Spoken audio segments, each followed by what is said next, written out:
Begitu ada konflik, koalisi ini akan kelihatan keropos karena banyak yang yakin koalisi ini dipersatukan bukan karena kesamaan visi misi, tapi karena faktor lain, yaitu diduga saling sandera dan saling menekan. Tanda-tandanya sudah mulai kelihatan.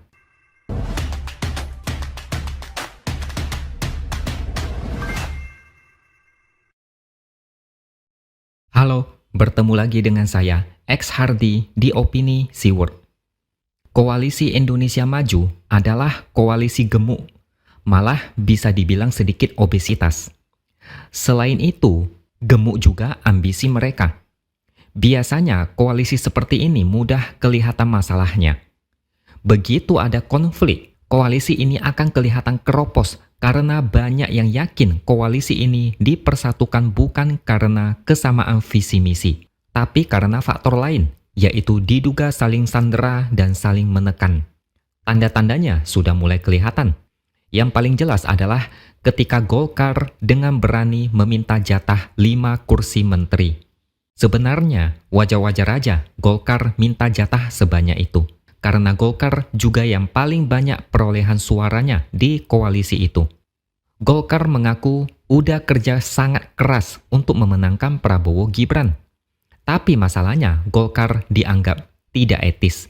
KPU belum selesai hitung suara, mereka udah sibuk minta jatah menteri. Kalau menurut pengamatan saya, ini bikin beberapa partai lain agak resah. Demokrat bilang ada baiknya partai koalisi menahan diri karena hasil penghitungan suara belum selesai. Lebih baik jatah menteri diserahkan kepada presiden terpilih. Sedangkan PAN nggak mau kalah. Mereka bilang PAN selalu setia mendukung Prabowo selama 3 kali pilpres. PAN tidak pernah pindah dukungan. Bahkan Prabowo pernah berpasangan dengan Hatta Rajasa yang menjadi ketua umum PAN di Pilpres 2014. Mereka mengaku kalau dari sisi historis, bisa aja PAN berharap lebih.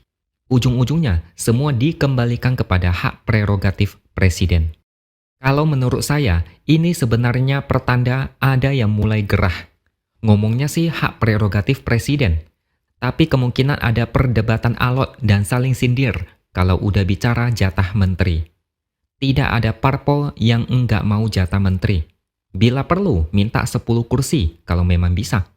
Dan kabarnya, Prabowo juga mau merangkul partai lain di luar koalisi, termasuk PDIP, P3 dan partai di koalisi perubahan. Seandainya mereka semua masuk, anggap aja semua dirangkul masuk, udah pasti jatah menteri masing-masing partai makin sedikit. Apakah partai koalisi mau? Mereka capek-capek berjuang, tapi partai di luar koalisi diajak masuk dan dikasih jatah menteri. MKGR dari Golkar pernah bilang, Kabinet Prabowo Gibran sebaiknya diisi oleh orang-orang yang berjuang untuk kemenangan Prabowo Gibran.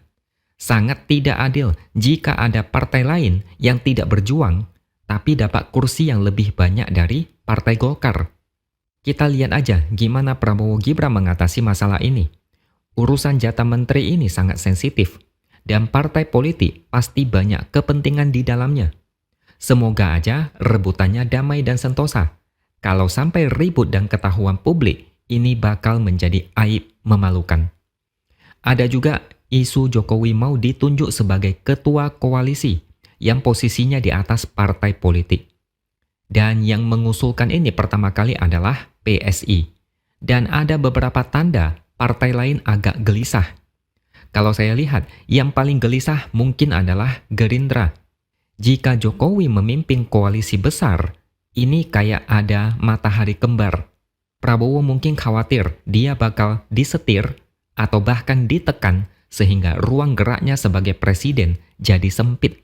Kalau menurut Ketua Umum Projo, Budi Ari, usulan Jokowi memimpin koalisi besar adalah pertimbangan politik yang masih jauh. Kalau menurut AHY, ada sedikit pesan tersirat bahwa Prabowo adalah pemimpin koalisi. Jadi Prabowo lah yang punya hak dan kewajiban secara moral untuk memikirkan koalisi ke depannya mau gimana.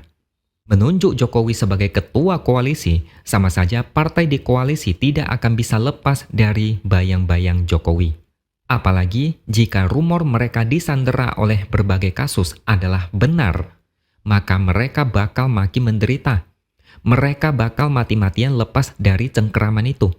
Selain itu, Jokowi juga dikabarkan akan bergabung ke Golkar, bahkan bisa diangkat sebagai ketua umum menggantikan Airlangga. Ada satu syarat yang jadi penghalang, yaitu minimal harus 5 tahun kaderisasi. Atau ADART partai diubah. Dan itu harus diubah lewat Musyawarah Nasional Luar Biasa atau Munaslup. Tapi MKGR bilang Munaslup tidak mungkin digelar dalam waktu dekat. Karena Munas udah dekat tinggal hitungan bulan. Selain itu, mereka juga mendukung Airlangga untuk kembali menjadi ketua umum Golkar. Karena Golkar di bawah kepemimpinan dia sudah terbukti membawa Golkar lebih baik. Ini adalah kode, tampaknya banyak yang tidak setuju Jokowi masuk ke Golkar dan mendadak langsung menjadi ketua umum. Ada rasa gelisah kalau ADART diubah seenaknya demi Jokowi. Kalau dipaksakan, mungkin Golkar akan kembali terpecah belah. Kemudian ini soal Gibran. Kalian merasa nggak kalau dia ini kayak kurang dilibatkan dalam skenario politik ke depan? Memang sih, wakil presiden nggak terlalu berpengaruh dalam politik. Sebagian orang bilang kayak ban serep. Tapi Gibran ini memang dari awal tidak punya taring. Gibran akan selalu di bawah bayang-bayang Prabowo. Di beberapa kesempatan, Jokowi terlihat seperti belum move on untuk melepaskan kekuasaan. Masih ada niat untuk mempengaruhi dan menguasai. Prabowo tidak mungkin tidak tahu akan hal ini. Makanya banyak yang kurang sreg dengan usulan Jokowi memimpin koalisi, karena bisa menjadi satu kekuatan besar yang bakal merepotkan Prabowo. Kalau Jokowi mendukung Prabowo dengan harapan Gibran bisa mengendalikan Prabowo, ini sebenarnya salah besar. Takutnya yang terjadi malah sebaliknya. Prabowo setelah dilantik menjadi presiden akan berkuasa penuh. Dan mana mungkin mau mendengarkan arahan dari Jokowi lagi. Apalagi kalau Jokowi bukan siapa-siapa. Kecuali Jokowi ketua koalisi parpol, mungkin bakal gelisah. Melihat demokrasi diperlakukan dengan buruk dan melihat bagaimana koalisi ini terbentuk, saya rasa bakal banyak konflik di masa depan. Tapi ya sudahlah, kita sebagai rakyat biasa bisa apa? Elit politik, kalaupun cakar-cakaran, rakyat biasa tetap pusing memikirkan hidup yang makin sulit. Harga kebutuhan pokok yang terus naik, pajak akan naik, dan lain-lain. Mikirin diri sendiri aja kadang udah pusing, apalagi mikirin konflik dari pejabat dan elit politik. Intinya, semoga negara ini baik-baik saja. Nasi sudah menjadi bubur. Mereka menguasai negara ini. Kita hanya bisa menjadi penonton, tidak peduli dramanya bagus atau hancur-hancuran. Mau gimana pun juga, semuanya tetap harus kerja dan move on. Oke, sampai di sini dulu opini dari saya. Subscribe channel ini supaya makin berkembang dan jangan lupa tuliskan komentar Anda. Terima kasih sudah menonton dan sampai jumpa lagi di lain kesempatan.